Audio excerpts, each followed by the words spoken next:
الحمد لله والصلاة والسلام على رسول الله أما بعد فأعوذ بالله من الشيطان الرجيم بسم الله الرحمن الرحيم يا أيها الذين آمنوا اتقوا الله وكونوا مع الصادقين صدقت يا ربنا. عن أبي هريرة رضي الله تعالى عنه قال قال النبي صلى الله عليه وسلم من أحب لله وأبغض لله وأطاع لله ومنع لله فقد استكمل الإيمان. رواه ابن ماجه. وقال تعالى في شأن رسوله وما زادهم إلا إيمانا وتسليما. اللهم صل على محمد وعلى آله وصحبه وبارك وسلم. আলহামদুলিল্লাহ। যারা দাঁড়িয়ে আছেন জায়গা পেলে ওখানেই বসে। আমার অনুরোধ থাকবে 1 ঘন্টা, 1 ঘন্টার ভেতরে কথাবার্তা বন্ধ থাকবে।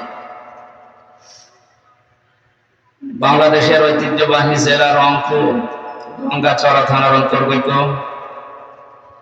উত্তর বানাপুকুর ওপড়াবাড়ি সরকারপাড়া নবনির্বাচিত হাফেজিয়া মাদ্রাসার উন্নয়ন কল্পে 8ম বাৎসরিক তাফসীরুল কোরআন মাহফিলের স্বনামধন্য সভাপতি জনাব মাওলানা নজরুল ইসলাম, প্রধান অতিথি মাননীয় জাতীয় সংসদ সদস্য জনাব আসাদুজ্জামান বাবলু, এতক্ষণ যারা কোরআনে কারীম থেকে আলোচনা রাখলেন আপনাদের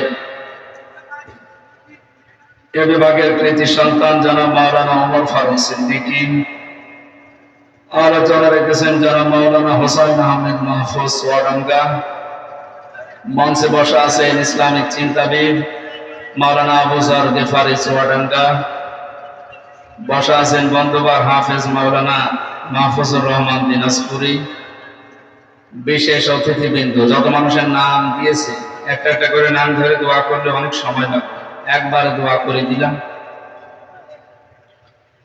ওয়ারাফা'না লাকা যিকরাক। এই এলাকায় আসলে কোরআনের জন্য মহব্বতে যারা ছুটে আসে তাদের ভেতরে অন্যতম আমার আপনার এক ভাই আপনাদের এলাকাতে তার কর্মজীবন নিয়ে আসেন বড় ভাই শরীফুল ইসলাম শরীফ ভাই, মঞ্চে বসা ওলামায়ে কেরাম, সামনে বসা মুসলমান ভাইরা, পর্দার আড়ালের সম্মানিতা মা এবং বোনেরা, প্রশাসনের ভাইরা, প্রাণপ্রিয় রংপুরবাসী, আল্লাহকে ধন্যবাদ জানাচ্ছি যিনি এই প্রচন্ড গরমে আসলে এই অনুষ্ঠানগুলো আমাদের এই বাংলাদেশ, ভারত, পাকিস্তান এই সমস্ত দেশগুলোতে শীতের সময় বেশি হয়। আপনারা দেব পান না এই কারণে নিয়েছেন এই গরমের ভেতরে, আপনারা ছাড়েন না, আমিও পারি না, আল্লাহু আকবার, এরকম হয়ে যাচ্ছে। তারপরে আসলে এই প্রচন্ড গরমে কথা বলা কষ্ট, আর একটু আগে উঠতে পারলে ভালো হতো। যাক, আমরা প্রশাসন থেকে আমাদেরকে জানিয়েছি 12টার ভেতরে যেন শেষ হয়ে যায়, আমরা 12টা পর্যন্ত কথা বলবো ইনশাআল্লাহ। নির্ধারিত একটা বিষয়ে ওপরে আলোচনা হবে, আল্লাহর নির্দেশ আমরা যেন জানতে পারি আজকের এই তাফসীর মাহফিল থেকে, যে আল্লাহ আমাদেরকে এখানে নিয়ে আসলেন। বলেন আলহামদুলিল্লাহ। সাক্ষী এই শব্দটার সাথে আমরা পরিচিত। এই শব্দের দ্বারা আজ হাজারো মানুষের জেল, জরিমানা, জুলুম, নির্যাতনের শিকার হওয়া লাগছে। আর এই সাক্ষীটার আগে মিথ্যা শব্দটা জোড়ার কারণে অনেক ভয়ঙ্কর মানুষও ছাড় পেয়ে যাচ্ছে। আল্লাহরও সাক্ষী আছে। আল্লাহ সাক্ষী নেই? আল্লাহ রাব্বুল আলামিনের প্রথম সাক্ষী আমাদের এই দুই কাঁধে বসা আছে। কোরআনে কারীম জানিয়েছে কিরামান কাতিবিনা ইয়ালামুনা মা তাফআলুন। কিরামান কাতিবিন আমরা অনেকে জানি এটা দুইজন ফেরেশতা নাকি? না, এটা সম্মানিত লেখক দল। দুইজন লেখক আমাদের সাথে আছে, ওনারা লিপিবদ্ধ করছে আপনার হায়াত পর্যন্ত যা হবে সব ওরা লিখে রাখবে। কিয়ামতের দিন 2 নাম্বার সাক্ষী ইকরা কিতাবাকা কাফা বিনাফসিকা আল-ইয়াওমা আলাইকা হাসিবা। আল্লাহ এটা ধরিয়ে বলবে পড়ো, জান্নাতে যাবে না জাহান্নামে যাবে আজকে কাউকে জিজ্ঞাসা করা লাগবে না, তোমার হিসাবের জন্য তুমি নিজেই যথেষ্ট। 3 নাম্বার যে সাক্ষী, এই জমিনের উপরে আমরা যা করছি, সিংগায় ফটকার দেওয়ার সঙ্গে সঙ্গে জমিনের ভেতরে যা আছে ওয়া খরাজাতিল আরদু রাফকালাহা, সব কিছু বোঝা আকারে বের করে দিবে। 4 নাম্বার সাক্ষী আমার শরীরের অঙ্গ প্রত্যঙ্গ। আল্লাহ পাক বলেন আল ইয়াউমা নাখতিমু আলা আফওয়াহিহিম ওয়া তুকাল্লিমুনা আইদিহিম ওয়া তাশহাদু আরজুলুহুম বিমা কানু ইয়াকসিবুন। ময়দানে মাহশারে যেদিন বিচার আসর শুরু হবে, ওই দিন আমাদের মুখমণ্ডল, মুখের উপরে আল্লাহ তাআলা লাগিয়ে দেবেন বা সেলাই করে দেবেন। আমাদের হাত, আমাদের অঙ্গ প্রত্যঙ্গ, বিশেষ করে কয়েকটা জিনিসের নাম এখানে এসেছে। প্রথমে আল্লাহর সাথে কথা বলবে তোমাদের হাত, তুকাল্লিমুনা আইদিহিম। হাত যে কথা বলতে পারে, এটা এখন হয়তো আমাদের অনেকের বিশ্বাস হচ্ছে না। কিয়ামতে এটা বলবে, আর এটাই বাস্তব। সুতরাং হাত দিয়ে যে যা করছি খুব হিসাব করে করা দরকার। বিশেষ করে হাতে যাদের কলম আছে, এইগুলো খুব সূক্ষ্মভাবে হিসাব করে দুনিয়ায় ব্যবহার করা দরকার। নুনুল কলমি ওয়া মা ইয়াসতুরুন। আল্লাহ বলেন কলমের কসম, এবং কলম দিয়ে লেখকরা যা লেখে ওই লিখিত জিনিসের কসম। সুতরাং সাংবাদিক যারা আছেন, লেখক যারা আছেন, বিচারক যারা আছেন, কলম দিয়ে কিছু লেখার আগে আমার মনে হয় কমপক্ষে 10 বার ভাবা উচিত।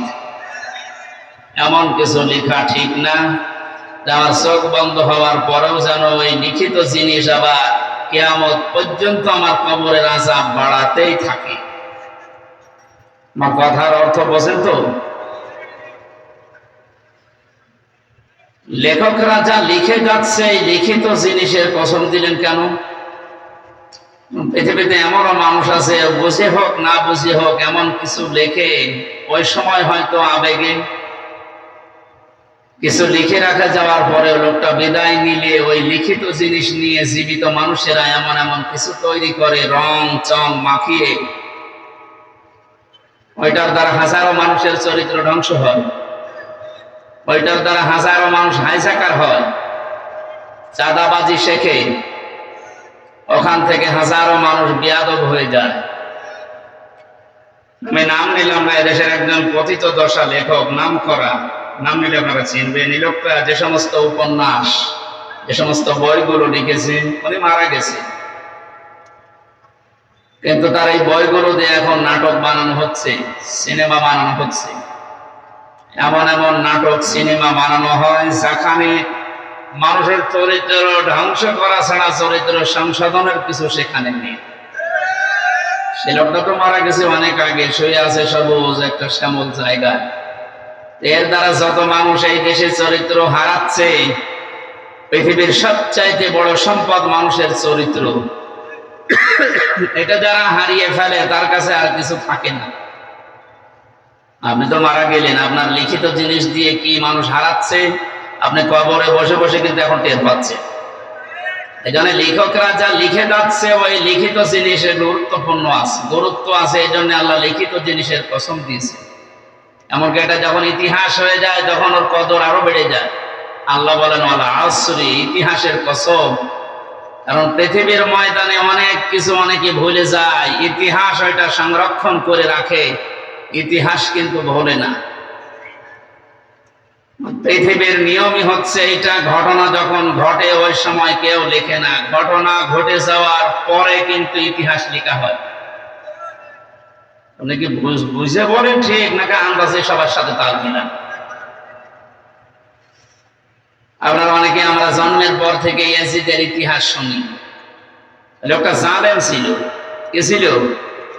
বলেন বলেন। এত জুলুম করেছিল, ওই সময় জালেমের বিরুদ্ধে লেখার মতো মানুষ পাওয়া যায়নি, কিন্তু ইতিহাস লেখা হয়েছে, না হয়নি? ইয়াজিদের যে ইতিহাস, এটা পড়লেই মানুষ তাকে গালি দেয়, অথচ নামটা তো খারাপ না। ইয়াজিদ অনেক সুন্দর নাম। সুন্দর নাম না? এই পৃথিবীতে এখন কাউকে পাবেন যে একটা কুকুরের নামও ইয়াজিদ রাখে? কোথায় আল্লাহ পৌঁছিয়ে দিয়েছে আপনি টের পেয়েছেন? আল্লাহর বিধানের বাইরে যারা জীবন চালাবে, আল্লাহ তাদের জীবনকে দঙ্কার ভেতরে ফেলবে। দঙ্কার যতগুলো তাফসীর পাওয়া যায়, তার অন্যতম এটা। দঙ্কা মানে ওই মানুষটাকে আল্লাহ, 7টা বিষয় আছে দঙ্কার ভেতরে। এর 3 নাম্বারটা, পৃথিবীতে এই মানুষটা মারা যাওয়ার সময় একটা ইতিহাস হয়ে থাকবে। আমাদের ঝিনাইদহ এক এমপি কিছুদিন আগে মারা গেছে, ইতিহাস হয়ে আছে বাংলাদেশে। কত টুকরা করেছে তার লাশ, এমনকি শুনলাম যে বিলিন্ডার মেশিন দিয়ে পর্যন্ত বিলিন্ডার করে বিভিন্ন জায়গায় ছড়িয়ে দিয়েছে। বাংলাদেশে একটা ইতিহাস হয়ে রাখেনি।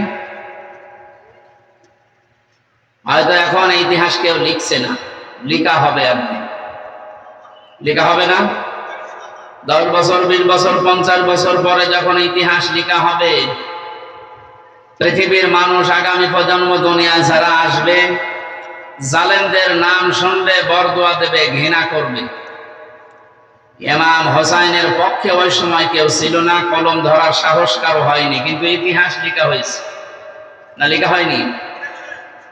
ইমাম হোসাইনকে ইতিহাস স্মরণীয়, বরণীয় করে দিয়েছে, নন্দিত করে দিয়েছে, বিজয়ী করে দিয়েছে। আর ইয়াজিদকে আল্লাহ নিন্দিত, ঘৃণিত, এই পৃথিবীর সবচাইতে নিকৃষ্ট মানুষের তালিকায় নাম তুলে দিয়েছে। এত সুন্দর নাম, এই লোকটাকে যদি এত নিচে নামিয়ে আল্লাহ দিতে পারেন, পৃথিবীর যারা জালেম, হয়তো সামনাসামনি আপনাদের কোনো কিছু বলার ক্ষমতা দুনিয়ায় কারো নেই, ইতিহাস কিন্তু লেখা হবে। নয়তো ওয়ালা আসরি, আসরের আগে আল্লাহ ওয়া দিতেন না। আল্লাহ কসম দিয়েছেন, ইতিহাসের কসম, এটা নীরব সাক্ষী। চোখ বন্ধ হওয়ার পরে হয়তো ইতিহাস যখন লেখা হবে, আপনারও নাম এই পৃথিবীতে যত সুন্দর থাক, কিয়ামত পর্যন্ত আপনার নামে কেউ কুকুরও পুষবে না। এই জন্য আমাদের উচিত, সাক্ষীর যে বিষয় 4 ধরনের বললাম, আল্লাহ রাব্বুল আলামিন এই 4 প্রকার সাক্ষী যেন আমাদের পক্ষে এনে দেন, বলেন আমিন। কোরআনে কারীম শুনতে এসেছি আমরা। আল্লাহ পাক সূরা তাওবার 6 নম্বর আয়াতে মাঝের অংশে জানিয়েছেন, হাত্তা ইয়াসমাআ কালামাল্লাহি সুম্মা আবলিগহু মা'মানা, ইলা আখিরি আয়াত। হে নবী, ওরা যখন কোরআন শুনতে আসবে আপনাদেরকে, এই কাফের মুশরিকরা, তখন আপনি নিরাপদে তাদেরকে কোরআন শোনার ব্যবস্থা করে দেবেন। এই ঘোষণা কার? জবান খুলে বলেন তো, এই ঘোষণা কার? এতটুকু আল্লাহ শেষ করেননি, সুম্মা আবলিগহু মা'মানা। কোরআন শোনা হয়ে গেলে তাদেরকে নিরাপদে তাদের বাড়ি পর্যন্ত পৌঁছিয়ে দেবেন। আপনি কি বুঝলেন এই আল্লাহর বক্তব্য শোনার পর? কাফের মুশরিকরাও যদি কোরআন শুনতে চায়, তাদের শোনানোর ব্যবস্থা করার নির্দেশ দিলেন কে? অথচ 96% মুসলমান আমরা এই দেশে। আমরা নিরাপদে মুসলমান হয়ে আল্লাহর কালাম শুনবো, সে অবস্থাও এখন দিন দিন হারিয়ে যাচ্ছে। আমি নিচে নামলাম না, আপনারা হয়তো টের পেয়েছেন আমি কি বলতে চাই। কাফেরদের নিরাপদে, নিরাপত্তার সাথে কোরআন শোনার ব্যবস্থা করে দেওয়ার নির্দেশ যদি আল্লাহ দেয়, যে আমাদের নিরাপদে, নিরাপত্তার সাথে আল্লাহর কালাম শোনার অধিকার নেই, এই অধিকারগুলো বিভিন্ন কায়দায় যারা বন্ধ করতে চাচ্ছে, আপনি পারবেন না। কারণ এটা তো আমির হামজার বক্তব্য না, এ বক্তব্য সরাসরি কার? ইন্না নাহনু নাযালনাল যিকরা ওয়া ইন্না লাহু লাহাফিজুন। এই জিকিরে কোরআন আমি আল্লাহ নাযিল করেছি, এটা হেফাজত করার দায়িত্ব আমি আল্লাহ নিজে নিয়েছি। এজন্য বুঝে হোক না বুঝে হোক বিভিন্ন জিনিস হাতে পেয়ে যারা কায়দা কৌশল করে এটা থেকে মানুষকে দূরে সরিয়ে রাখতে চাচ্ছেন, আপনার মিশন কখনো সফল হবে না ইনশাআল্লাহ। দরুদ আর সালাম পড়ছি আমাদের নবী মুহাম্মদ রাসূলুল্লাহ সাল্লাল্লাহু আলাইহি ওয়াসাল্লামের প্রতি, যার আনিত আদর্শ পেয়ে আমরা খুশি না বেজার? অবশ্যই আমরা খুশি।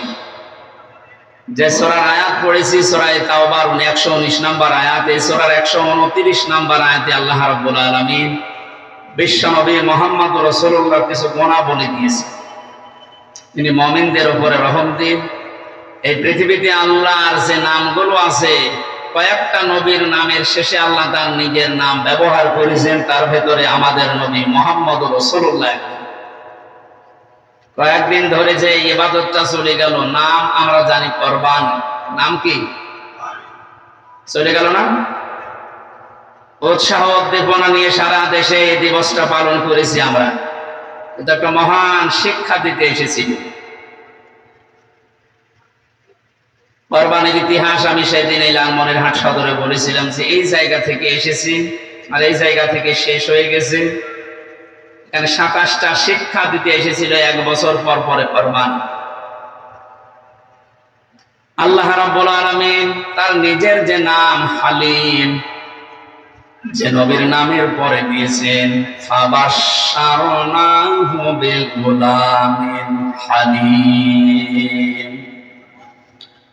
জাতির পিতা হযরত ইব্রাহিম নবী আলাইহিস সালাম আল্লাহর কাছে দোয়া করেছিলেন 80 অথবা 99 বছর বয়সে, রব্বি হাবলি মিনাস সালিহিন, হে আল্লাহ তুমি আমাকে একটা নেককার সন্তান দান করো। আলেম যারা আছেন তাদেরকে খেয়াল করার জন্য বলছি, এখানে 2টা শিক্ষা আছে। আমাদের জাতির পিতা হযরত ইব্রাহিম আলাইহিস সালাম আল্লাহর কাছে দোয়া করেছিলেন কয় বছর? 80 বছর। কয় বছর? অন্য বর্ণনায় আছে 99 বছর পর্যন্ত। বিবাহের পর থেকে 99 বছর পর্যন্ত উনি দোয়া করছেন রব্বি হাবলি মিনাস সালিহিন, হে আল্লাহ আমাকে একটা নেককার সন্তান দান করো।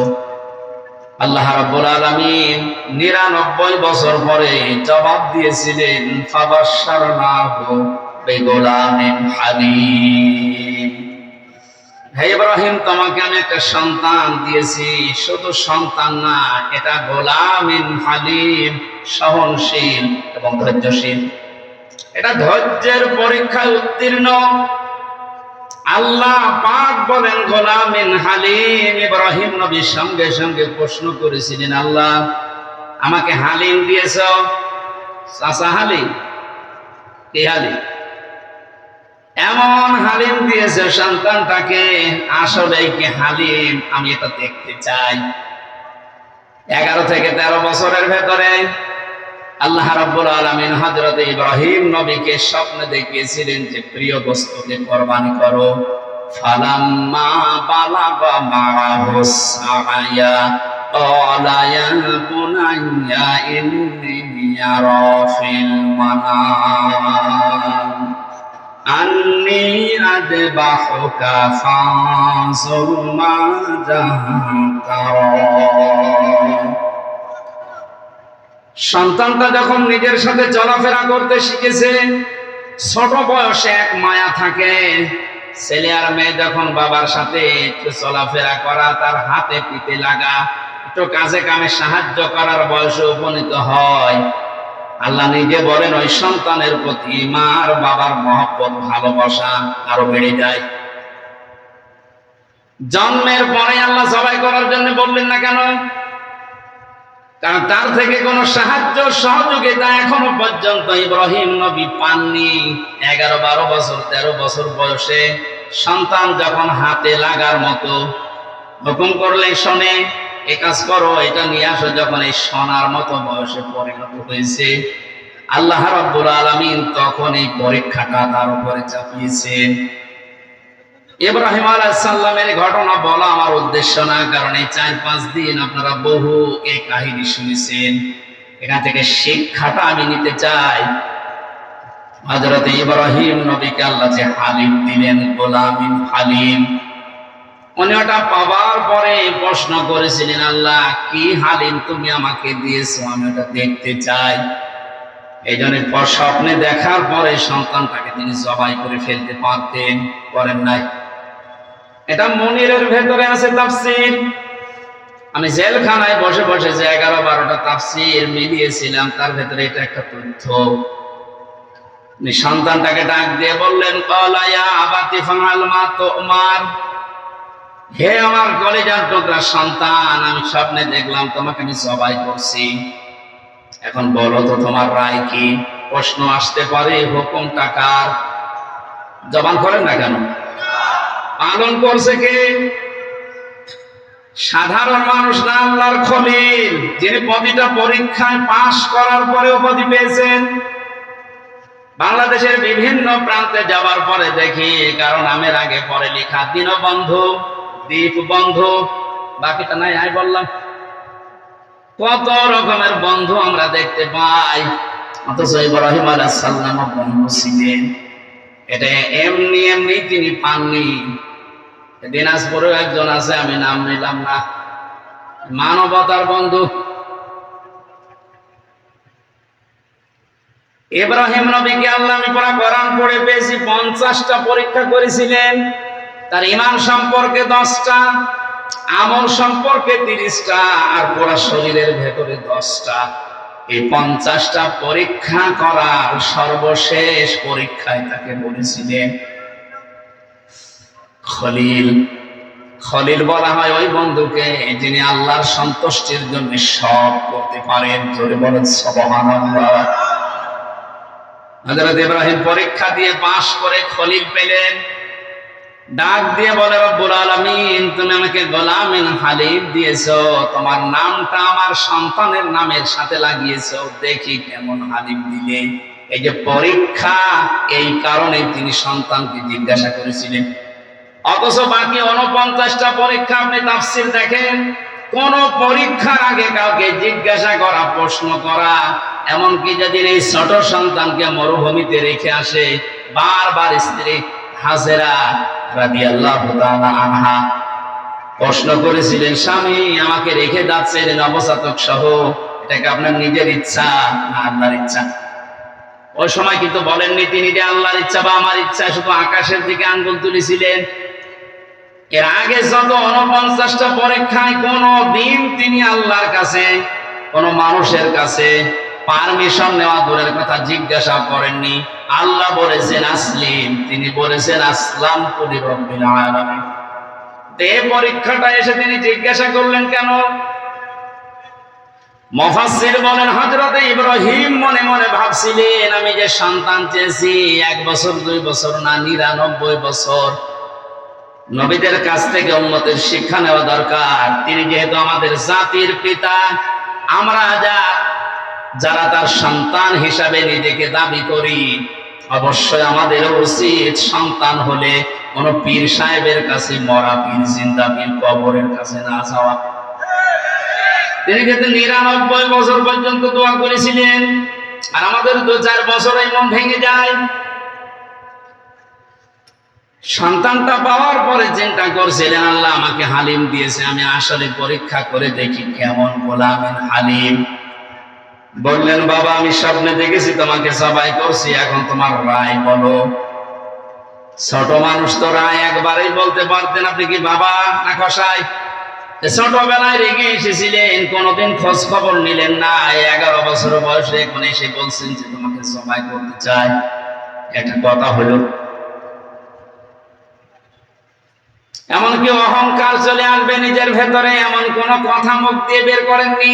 মাত্র 11 বছর বয়সে হযরত ইসমাঈল নবী আলাইহিস সালাম যে কথা তিনি জবাব দিয়েছিলেন বাবাকে, কিয়ামত পর্যন্ত উম্মতি মুহাম্মদের জন্য আল্লাহ অনুকরণীয় পরিবেশ দিয়েছেন।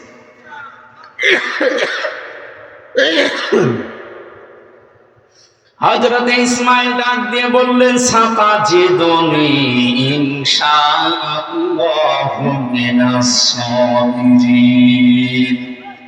হে বাবা, যে আদেশ পেয়েছেন আপনি আদেশটা পালন করেন। আল্লাহ যদি চায় আপনি আমাকে ধৈর্যশীলদের মধ্যে পাবেন। শব্দের দিকে খেয়াল করেন, তিনি সাতাজিদুনি ইনশাআল্লাহু মিনাস সাবির বলেন নাই যে আমি মাত্র ধৈর্যশীল আল্লাহর বিধান পালনের ক্ষেত্রে, আমার মতো ধৈর্যের পরীক্ষা কেউ দিতে পারে না। এরকম কথা বললে হয়তো অহংকার চলে আসবে, নিজেকে অহংকার থেকে বাঁচিয়ে এমন একটা কথা জুড়েছেন যেটা আমার ভেতরে কোন রকমের অহংকার লেশ মাত্র না আসে।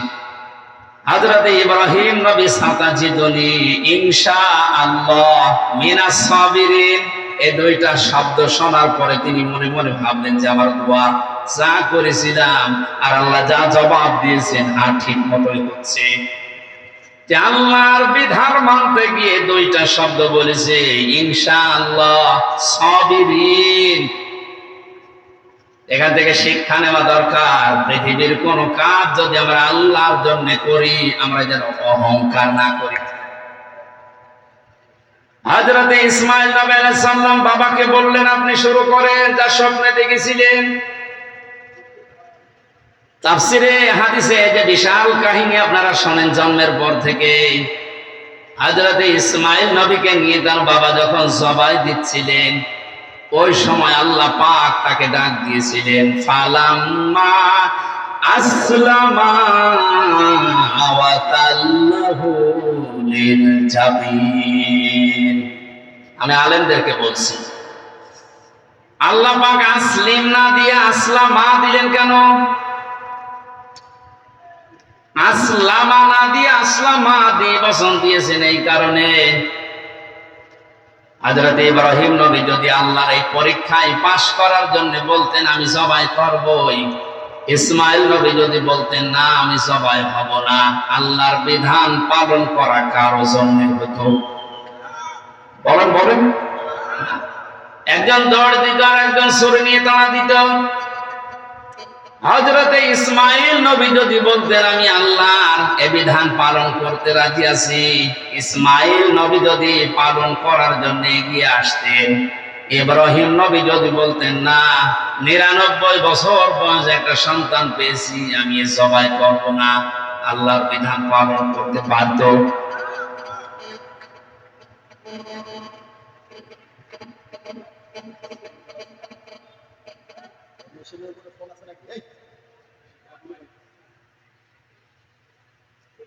আপনারা শুনতেছেন, এরপর ১ মিনিট পরে একটা প্রশ্ন করবো, যদি বলতে না পারেন এখানে বসে থাকবেন। ফালাম্মা আসলামা দিয়ে বচন দিয়েছেন কেন? না দেশটা হলে তো আমি বোঝাতে পারবো না। এই ছেলে মোবাইলে ই করতে পারবেন, লক করে রাখতে পারবো না।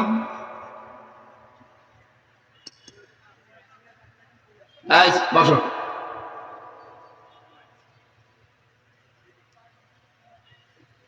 আমার ভাইরা ফালাম্মা আসলামা দেওয়ার কারণে এইটাই, একটু খেয়াল করেন, এখানে এইটা বলার জন্য আমি ১০-১৫ মিনিট ব্যয় করছি, এমনিতে না।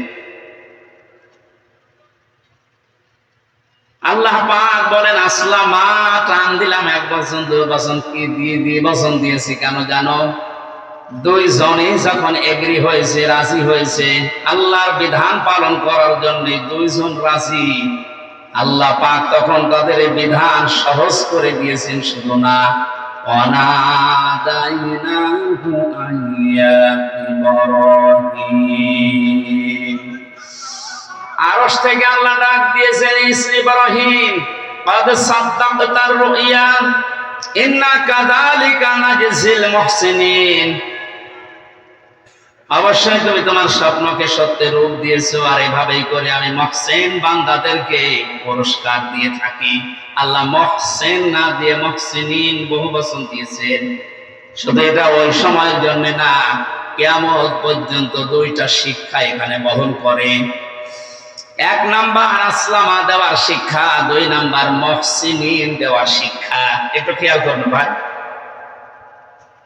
আমাদেরকে আল্লাহ পাক জানাতে চেয়েছেন বাপ বেটা দুইজনে যখন রাজি, তখন যেমন আল্লাহর বিধান পালন করা তাদের জন্য সহজ হয়ে গেছে। এদেশের ১৮ কোটি জনগণ, আমরা ১৬২৮ জন মানুষ দায়িত্ব পালন করছে ১৮ কোটি মানুষের উপরে। ১৬২৮ জন যদি এখন এই বাংলাদেশে ইব্রাহিম নবী আলাইহিস সালামের ভূমিকায় অবতীর্ণ হতে পারে, 18 কোটি মানুষ যদি আমরা এখন ইসমাইল নবীর ভূমিকায় আসতে পারি, আল্লাহর কসম 41 সাল লাগবে না, 41 ঘন্টায় আল্লাহর বিধানে দেশে কায়েম হয়ে যাবে। আসলামা দেওয়ার প্রথম ব্যাখ্যা এটা। ঘটনা শুধু শুনিয়ে গেল যাচ্ছে।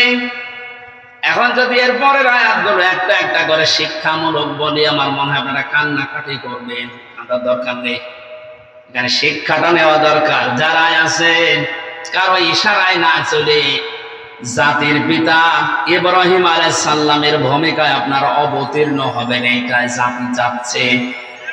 আল্লাহর বিধান যখন যেটা সামনে আসবে, চিন্তা ভাবনা না করে একবারে আল্লাহর বিধান পালন করার জন্য অবতীর্ণ হবেন। আমরা যারা আছি 16 কোটি 18 কোটি জনগণ, আমরা ইসমাইল নবীর ভূমিকায় এগিয়ে আসবো ইনশাআল্লাহ। মুহসিনিন দেওয়ার ব্যাখ্যা হচ্ছে শুধু ওই সময়ের জন্য না, কিয়ামত পর্যন্ত যত মানুষ আল্লাহর বিধানকে হযরত ইব্রাহিম আলাইহিস সালাম আর ইসমাইল নবী আলাইহিস সালামের মতো মন দিয়ে মেনে নেওয়ার জন্য এগিয়ে আসবে। ওনাকে যেমন দুম্বা দিয়ে পরীক্ষা করেছিল, সবাই হয়েছে, কিন্তু সন্তানের পরিবর্তে দুম্বা। আল্লাহ পাক বলেন কিয়ামত পর্যন্ত ইন্না কাযালিকা নাজিসিল মুহসিনিন, আমার মুহসিন বান্দাদেরকে ঠিক আমি এইভাবে করে পুরস্কার দেব। ইন্না হাযা লাহুল বালাউল মুবিন ওয়াফাদাইনাহু বিযিবহিন আযীম। আমার কথার মূল ছিল আল্লাহ পাক যত নাম ব্যবহার করেছেন বিভিন্ন নবীদের নামের পরে, তার 1 নম্বরে দিয়েছেন হযরত ইসমাইলকে। তিনি ছিলেন ধৈর্যশীল, সহনশীল, ধৈর্যের পরীক্ষায় উত্তীর্ণ সন্তান।